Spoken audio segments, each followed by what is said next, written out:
7 Action News This Morning starts right now. Now at 8, hotel shooting. Southfield police putting out new information on a crime in the Radisson Hotel parking lot. We have an update to the condition of the man who was shot. And a crackdown on illegal block parties. Detroit police launching a fight against an uptick in crimes. The new process Detroiters must follow before blocking off streets to throw a bash.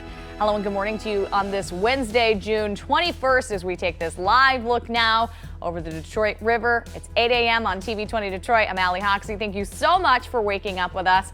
It does look like a beautiful start to the day. However, the air quality alert that's in effect for today might make you rethink your plans. 7 First Alert meteorologist Mike Taylor is here to explain.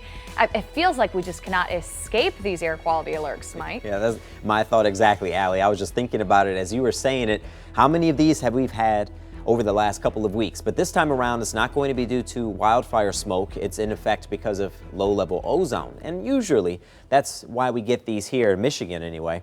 So high levels of ozone are anticipated at the surface, so that's why we have this air quality alert. And in fact, for just about everybody, the closer you are to the city of Detroit, the higher those ozone levels could be. Temperature-wise, most of us are getting into the 70s from Harper Woods down through Southgate. You are a touch below that the further away you get from the water on the east side. Rochester Hills at 67, White Lake a touch below 70. You're getting there at Heartland, but over towards Howell, you're at 67 degrees. So we take off for this afternoon. Highs will eventually reach 84. That's for the city of Detroit. But notice that note there, the winds from the east-northeast.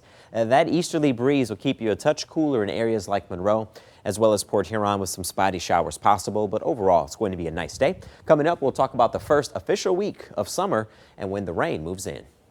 Thank you, Mike. Taking a look right now at the morning drive. We did have a crash on southbound I-75. That was after Kniff. It has just cleared. So it's a 12-minute drive on 75 southbound from 696 to Davison. A nearly 30-minute drive on I-96 eastbound from US 23 to I-275. We do have a new crash into our newsroom. This is a look right now at 696 in Telegraph, where you can see northbound the Lodge in this area right after Losser. We got the 2 right lanes closed. So it is creating some stop and go traffic. Well, we have new information on a shooting at the Radisson Hotel in Southfield. Police now telling us a 25-year-old man who was shot in the parking lot earlier this morning is in the hospital in critical condition.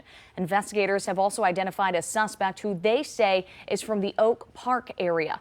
Investigators say it happened just before 2:30 this morning in the parking lot of the hotel on Telegraph near the Lodge. Police closed off southbound Telegraph and a nearby freeway ramp this morning as they investigated what led up to the shooting. Anyone who can help solve this crime should call Southfield Police. You can also make an anonymous call to Crime Stoppers. That number is 1-800-SPEAK-UP. Well, a summer crime crackdown is underway in the city of Detroit. Detroit police announcing a new campaign to fight an uptick in crime. The department is focusing in on illegal block parties. DPD Police Chief James White says these parties can often escalate to violence. It's an uptick that we've certainly noticed. Over the weekend, 4 teenagers were injured in a shooting on Detroit's west side. And then Monday night, police were back out investigating a triple shooting. 7 Action News reporter Peter Maxwell has the story.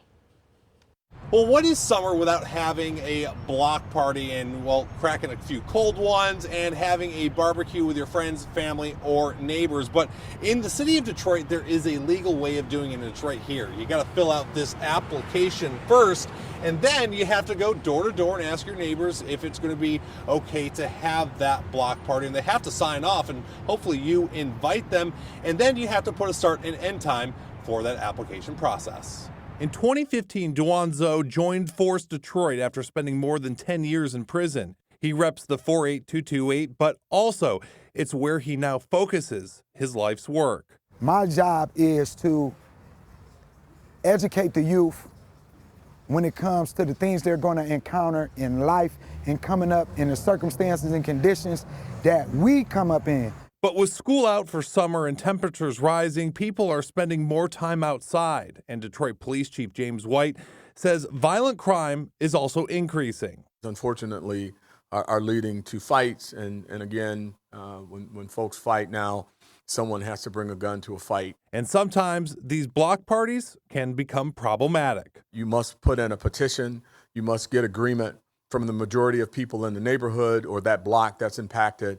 It has to be signed and submitted for approval to the precinct. Duanzo says police do have a job to do and protect people from violence, but he believes the real issue behind the violence requires a much more thought-out approach. Our aim and goal is to start developing proactive things to where when individuals are in that crowd, their discernment, their emotional body, their psychological well-being is healthy enough to just enjoy themselves.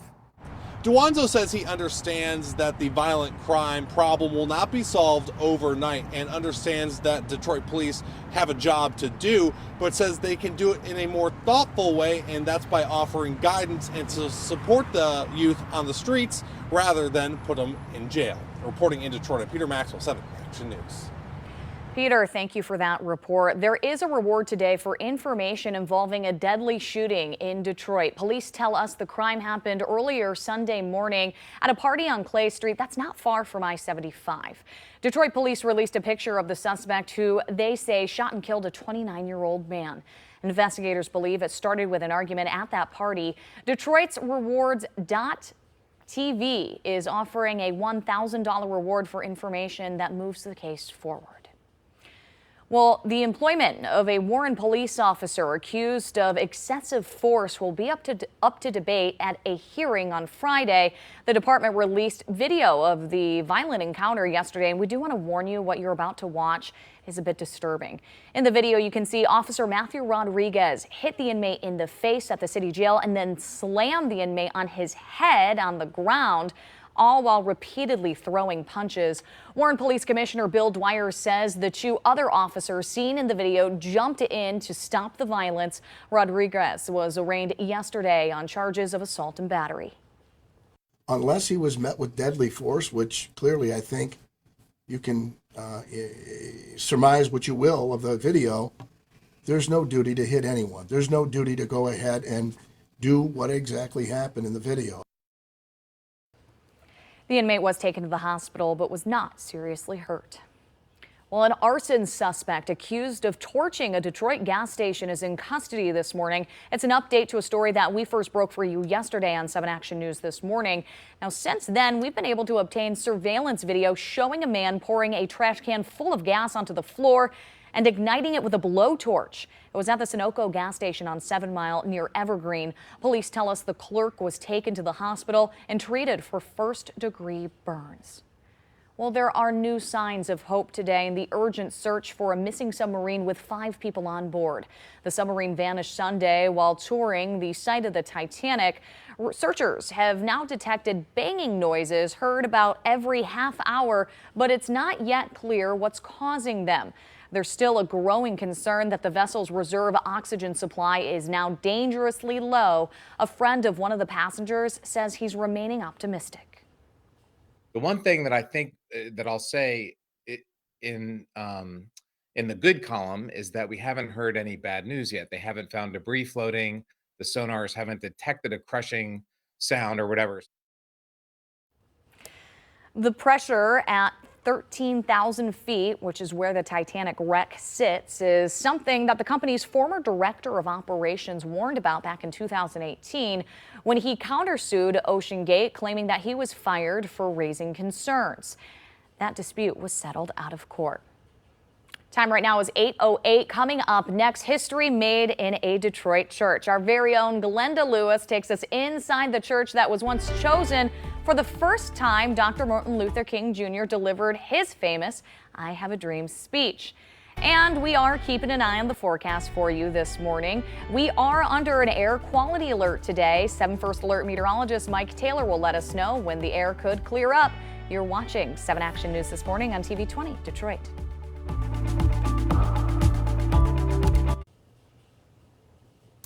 This year marks the 60th anniversary of Dr. Martin Luther King Jr. delivering his "I Have a Dream" speech right here in Detroit. It all came about through a special relationship with a powerful Detroit pastor, $1 million voice, or $1 million voice, I should say. This is going to be from the heart and passion that we've had. So we'll talk about not only this, but we'll also look ahead to this story presented by Glenda Lewis. Wow, I mean, history. There's a lot of history in here. The pictures, at times, reading better than the pages of a history book. Here's the march in Detroit. Yes, that is the march in Detroit. And Reverend Franklin, you know, of course, spearheading that, the relationship with Dr. King. Because of the legacy of slavery. The story that is not so easily seen, how the historic I Have a Dream speech made it first to the streets of Detroit. I spoke with my aunt, who was probably somewhere in the 5th row back there, 5th or 6th row. She was 25 at the time and was on the youth committee that was part of the sponsorship. Mahalia Jackson called Reverend Franklin.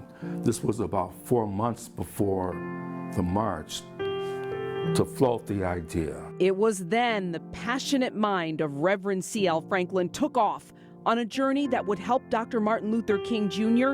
change the course of history. So most people don't know and don't like to say, but I lived in Birmingham. Martin Luther King was not a popular man among clergy, black or white. Reverend Franklin, being a very cognizant person of what's going on, decided to be best to get with him. And not only let's look back to 1943, let's look forward to 1993 and hope we can make things better. I have a dream this afternoon that one day right here in Detroit, Negroes will be able to buy a house or rent a house anywhere that their money will carry them. But he had that force and that special relationship, and particularly with Dr. King, to have him come here and inspire the I Have a Dream to start here. That's how it all came about, dreaming about a better day, a better time, a better world. And so to see, you know, all of these decades later, how it was such a significant piece of history, you know, how does that resonate with you? This church has always made me proud. The history that's associated with it, the important figures who have come through this church, and just, you know, Reverend Franklin, he was just an extraordinarily powerful person. For 41 years now, Pastor Robert Smith Jr. has been the head of the historic New Bethel Baptist Church. Where are we now in your eyes in the world? And the historic significance of this church, that relationship, that union, and having that part in history as we approach this anniversary. Well, it's time for us to come back together in like manner. There's never been a time more dangerous than the time we're living in now. We need the same kind of minds of the people like Dr. King and Reverend Franklin to come together. Thank you, Glenda. We'll have live coverage of the NAACP celebration of the 60th anniversary of Dr. Martin Luther King Jr.'s Freedom Walk in Detroit. Our special June Jubilee, a celebration of freedom, begins at 10 a.m. this Saturday. Switching gears now and looking to the forecast, we got a lot to talk about. Not only the tropics, but also, unfortunately, this air quality alert that we have in effect. And we've seen several of these so far this season. Now we're crossing over into summer, and we're still talking about them. A stagnant air mass, which was what we have, means no movement, high temps, low winds, and lots of sunshine is just giving way to ozone at the surface that's allowed to be created in this type of environment. It makes the air, simply put, unhealthy. So because of that, we have this alert. You'll notice some of the haziness out there due to the smoke, but this is due to the elevated ozone levels, but that wildfire smoke is also still out there. 84, the high temp for today. Average is 81, so that's what we're forecasting, 84. It's already at 70 degrees in downtown Detroit. We have the sun, but if you look behind me, you can kind of still see the haziness in the sky. A lot of us are in the 60s. We're a touch below that at the airport. You're at 70 degrees in Adrian, Howell at 67, and over towards Mount Clemens at 66, and Windsor, good morning to you, at 68. High pressure in control of our skies, at least for now. There's an area of low pressure that's going to get closer to us. This is called a Rex block, and this block is going to break down later this week. High pressure will slowly shift to the east, opening the door for this area of low pressure to rise north. That's going to bring the clouds and also the rain in here. It's not going to be a washout, but the chance will be there, especially on Friday and once again on Sunday. Saturday has a slight chance of rain, but it doesn't appear that's going to be the soggiest day of the weekend. 84 back at home in Detroit. 86 in Howell are going to be the hotter spot, down towards Adrian at 86 as well. For tonight, a mixture of the 60s and the 50s, and we'll jump ahead into that 7-day forecast because I want you to see a couple things. Not only the air quality alert we have in effect for today, but a minor setback for the first full day of summer, ironically. 78. Clouds will make it tough to warm up. We get the 80s back, though, by Friday into the weekend. Tracking rain on Sunday. That's when it's going to be heaviest and possibly could be strong. We'll watch that as the heat spikes to 85, and those 80s continue well into next week. We have a nasty crash northbound the Lodge after Losser, so it's right before Telegraph. This is a look at our MDOT camera at 696 and the Lodge, and it appears that this crash is also blocking the ramp to get onto Telegraph from this area. So please be aware of this spot. If you can, go ahead and avoid this and avoid some of that stop and go traffic. Now, we do have a closure that is going to be happening soon here. At 9 a.m. this morning, the ramp from eastbound 12 Mile to get to southbound M5 is closing down, going to be remaining closed until Friday afternoon at 3. You can U-turn on 12 Mile and then take the ramp westbound 12 Mile to get to southbound M5. We'll be right back.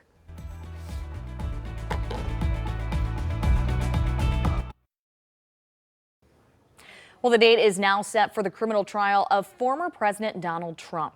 He's accused of mishandling classified documents and set to go on trial August 14th in Florida. Last week, Trump pleaded not guilty to 37 counts. The Justice Department is accusing the former president of 2 things. 1, violating the Espionage Act, and 2, obstruction of justice by taking classified records from his presidency and refusing to return them. Meanwhile, Donald Trump is planning to return to the Detroit area. Yeah, he's scheduled to speak at the Oakland County Republican Party's Lincoln Day dinner in Novi Sunday afternoon. Tickets are no longer available.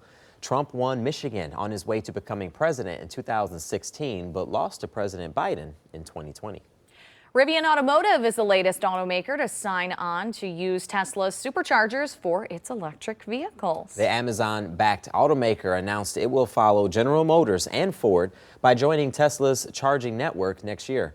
Rivian says it will start building its pickups and SUVs with Tesla-style charging ports beginning in 2025. But current Rivian owners do not have to wait that long to power up using the Tesla network. The company says by next spring, Rivian customers will be able to use special adapters to access the superchargers.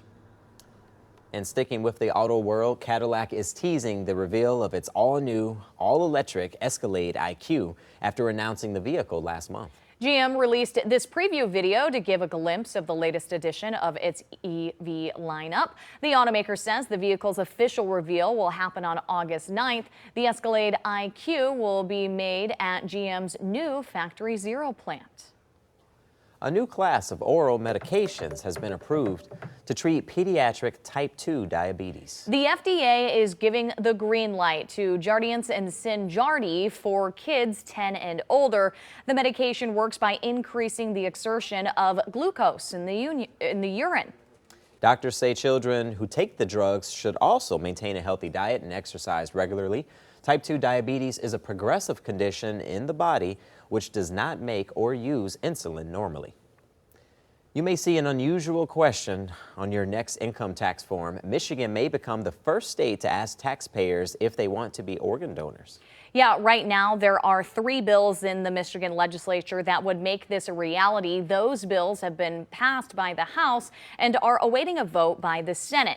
If the measures pass by the end of the month, the question would show up on your 2024 tax form.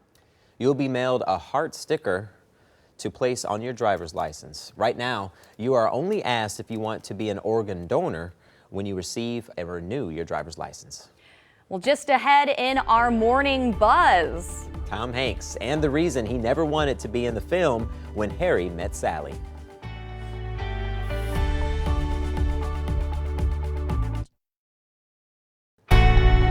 Now, your local news update from 7 Action News this morning. Good morning. The time right now is 8:27. I'm Allie Hoxie. A shortage of 2 cancer drugs is putting patients, physicians, and lawmakers on high alert this morning. 7 Action News reporter Peter Maxwell has more on what led up to the supply chain issues. Lawmakers, doctors, and patients are sounding the alarm bells over the shortage of vital cancer treatments. Carboplatin and cisplatin treatments are in short supply, which could alter a patient's treatment plan. This comes after a foreign manufacturer suspended its operations. These treatments are mainly used for breast and testicular cancer. Senator Gary Peters is one of many lawmakers who proposed a bill that aims at solving the long-term issue. Senator Peters also said that the reliance on foreign manufacturers for cancer treatments is a national security risk. Reporting in Detroit, I'm Peter Maxwell, 7 Action News. Thanks, Peter. And looking at our forecast here, the air quality alert is still in effect for most of Metro Detroit. This will be for all day because of elevated ozone levels. We'll have some smoke out there, but the alert is issued for the ozone. 84 degrees for the high temp today, a little bit cooler with the easterly breeze in Monroe at 81. 7-day forecast keeps the first week of summer fairly hot as numbers climb to 85 by Sunday, but we are tracking a decent shot of seeing some heavier rain and even some storms on that same day. If you are planning on taking 696 this morning, driver beware. It's a 29-minute drive right now in between 75 and the Lodge. Now it looks like it's jumped up to 35. The reason, this crash, which is on one of our MDOT cameras, 696 at the Lodge, the two right lanes are closed in the northbound lanes of the Lodge, and it's right before this really busy interchange, so it's really slowing drivers down. So just a heads up in this spot, 12 Mile does run parallel. And don't forget, we are streaming on your time. Just search WXYZ on Roku or any one of your favorite streaming devices.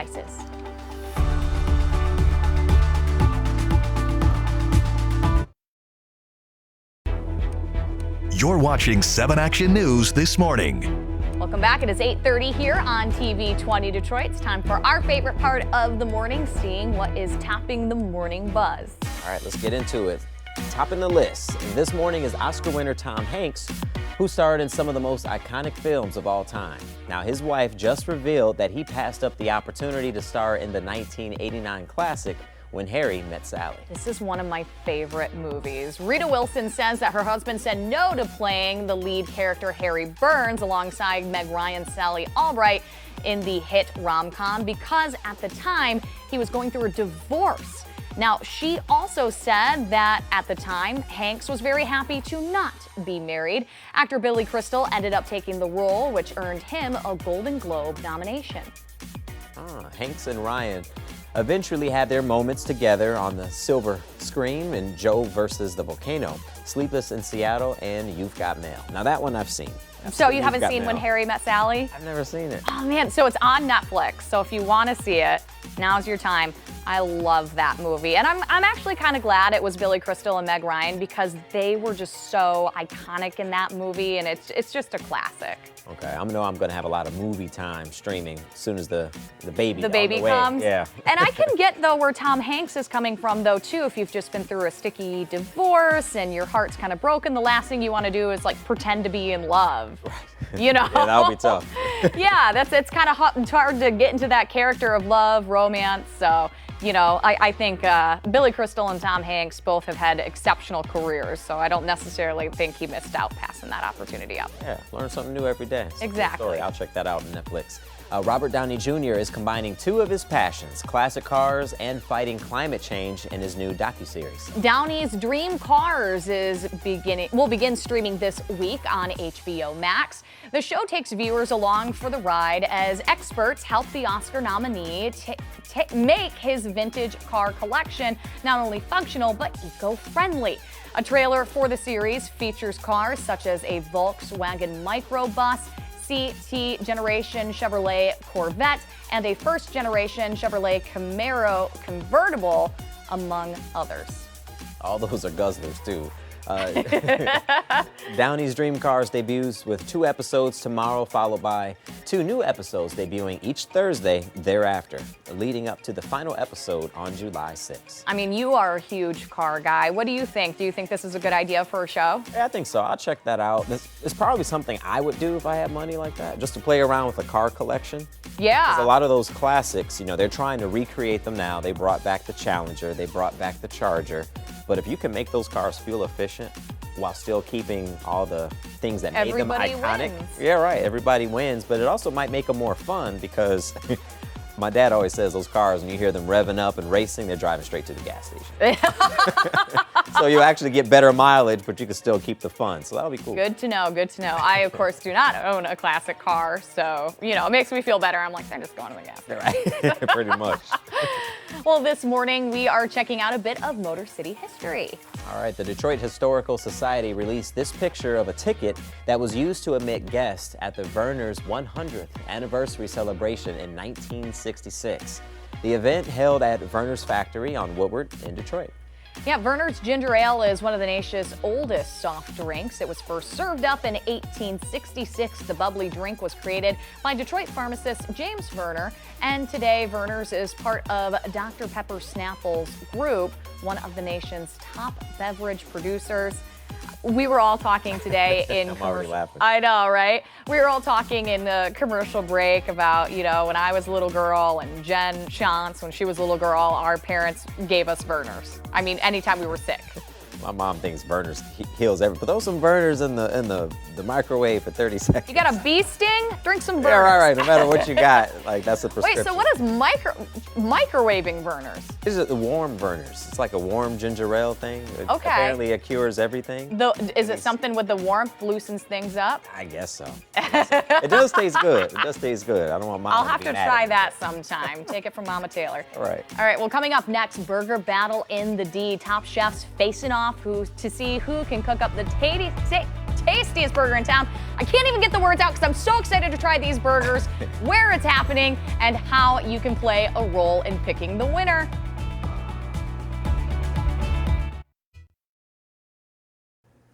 Eastern Market is getting ready for Burger Battle Detroit. More than a dozen chefs will be competing to see who has the best burger in the D. It's happening Sunday from noon to 4 p.m. at Eastern Market. Joining us now is Scott Rutterbush, one of the organizers of the Burger Battle in Detroit. We also have Chris McClellan, the head chef of Petty Cash. Good morning to you both. Good morning. Good morning for having us. So let's talk about this burger battle. Give us a little bit of history here. How many years has this been going on, and what kind of burgers do you guys usually serve up? Yeah, so this is our 8th annual burger battle, and the idea is that guests can come, they can try as many burgers as they want, and they vote for their favorite. The winner of the burger battle gets to take this trophy home with them to their restaurant, and so every year we crown a new winner.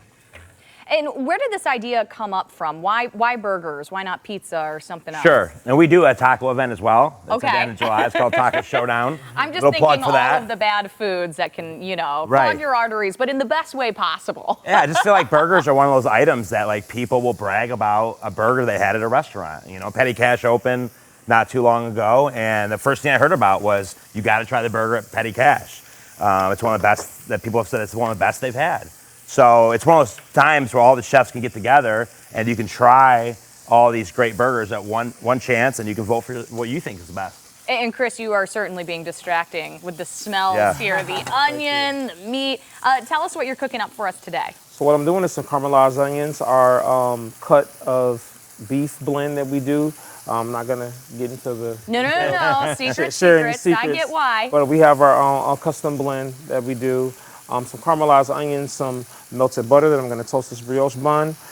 Very straightforward flavors, but it's really all in the technique of cooking, as well as we got a couple little hidden gems in there that kind of sets us apart from everybody. And we're looking to take the trophy, so you know, better watch out. I think Chef Max won it last year. Yes, Chef Max won last year. Where's the camera? Ooh, man, this is getting heated in here. It's on, brother. He's a good friend of mine. Do you see that? He knows I'm just joshing. Right into camera one. Just joshing. Just joshing. just joshing.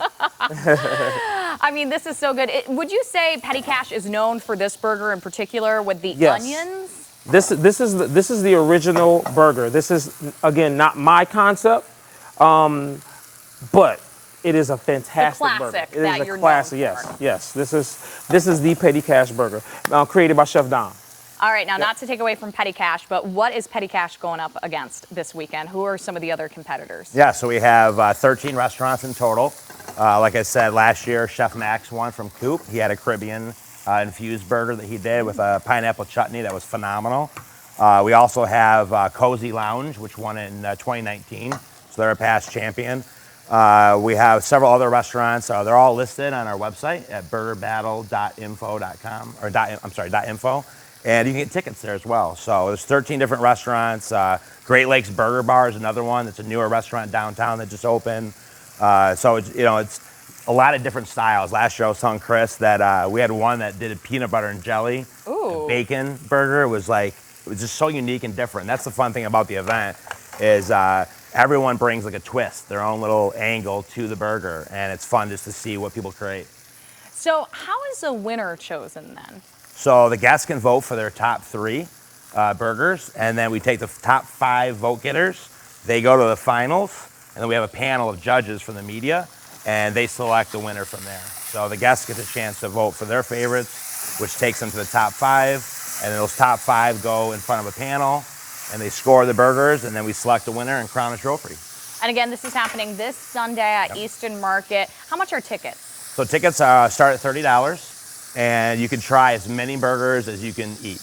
Ooh. So that's always kind of a fun. $30 for as many burgers? Yeah, That's crazy. And if you like one, you can go back and you get a second one, a third one. We cut them up into little smaller samples because obviously it'd be very difficult to eat. To eat 30 burgers? Yes. So I was going to say challenge accepted. Right. But you know what? This is the challenge, and I'm gonna since you came, here's. Cheers. Try it. I gotta take a big bite, otherwise it doesn't count. Yep. This is good. Thank you. Oh my gosh. All right, I'm gonna eat this burger. We're gonna have more news after this. Thanks for showing up, guys. Thank you. Appreciate it.